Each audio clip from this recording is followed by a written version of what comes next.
ఈ రాత్రి సాధారణ రాత్రి కాదు.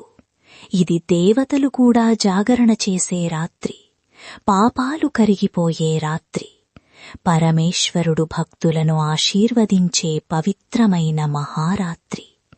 ఈ రాత్రి పేరు మహాశివరాత్రి.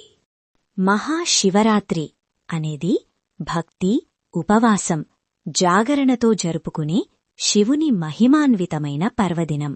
ఒకప్పుడు ఒక సాధారణ వేటగాడు అడవిలో జీవించేవాడు. అతని జీవితం వేటపైనే ఆధారపడి ఉండేది. ఒకరోజు అతను అడవిలోకి వేటకోసం వెళ్లాడు. కాని ఆ రోజు అతనికి ఒక్క జంతువు దొరకలేదు. రాత్రి పడింది. అడవి చీకటిలో మునిగిపోయింది.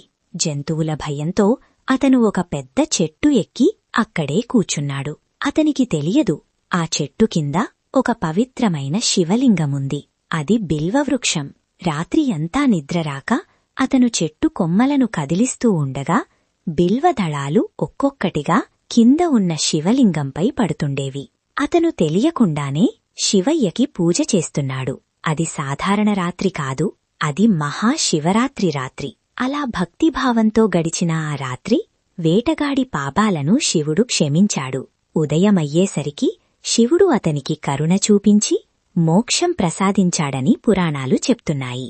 భక్తి మనస్లో ఉంటే చాలు, తెలిసినా తెలియక చేసిన పూజకైనా పరమేశ్వరుడు ఫలితమిస్తాడు. అదే మహాశివరాత్రి మహిమ.